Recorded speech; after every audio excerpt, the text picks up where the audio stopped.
What's going on, guys? Welcome back. Some commentary for you.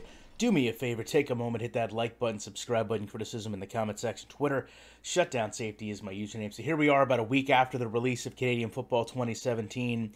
And to be honest with you, a lot of people's expectations really weren't met by the game. But what I will tell you is David took a majority of the constructive criticism he got. He found ways to implement that into the game, patch it, correct it, and honestly, after the update, I've gotten DMs and seen messages from people that have talked about really how much more enjoyable they find the game, given just a few things here and there that needed to be adjusted or added in. Now, with that said, a lot of people have also mentioned, is this going to be a recurring game? And while I'll probably tell you the sales aren't what they were expected to be, I will gladly tell you that that doesn't seem to be a deterrent for David in pushing forward and trying to make this game the best it can be next year. And I know that everyone that buys the game now, everyone that plays the game, everybody that wants to give feedback for this game is going to have the capability of making next year's version a lot better than what this year's is. And I think he'll be the first to admit, and obviously anyone that plays it will understand, it's a very basic game. Right now it's just a play now game, but it is a totally different rule set, so it has its own unique appeal. But obviously, one of the major detractors people have at this game was the player models. And I'm proud to tell you that he's came out on my channel. He actually responded to somebody on my channel and stated, the revenue used from the first week of sales got reinvested right back into this game.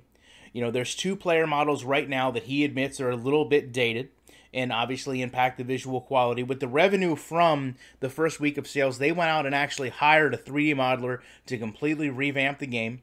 They're going to go from 2 player types to 6, and what he believes and what he's claimed as first-class player visuals, which also means they'll have unique models for linemen, quarterback, receivers, linebackers, running backs, and defensive backs.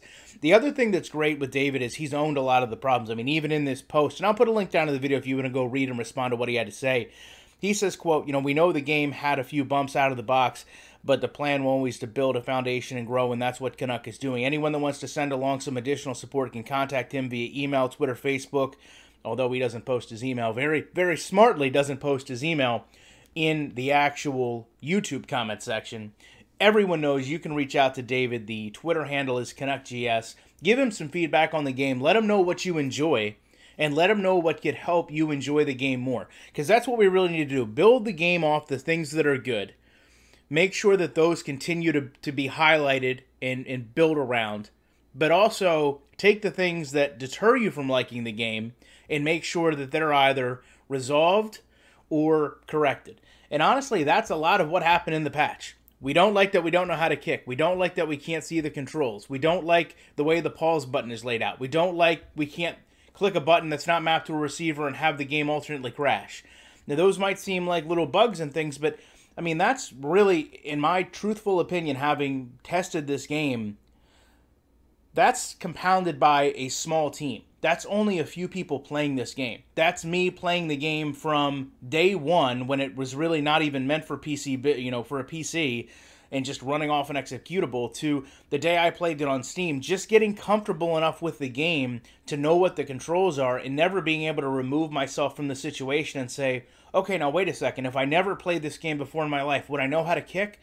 To me, at that point, it almost became second nature, and I talked about that in some other vids. But the most important thing that you can take from this video is, number one, Canadian Football 2018 will be coming to fruition, according to David. Number two, anyone that invested in this game by purchasing it not only got, in my opinion, a very fun and unique football experience, but also made sure the next version of this game, if they choose to purchase it, is going to be better. And number three, you've got a developer willing to admit faults, willing to work to fix them, and willing to take the feedback he gets from you and make the game's current copies and also the upcoming copies of the game better. And truthfully, we can't ask much more from any football game company that enters our marketplace. I'd love to know your guys' thoughts on this. I appreciate you checking this out. And, I'll be back in the week with more commentary.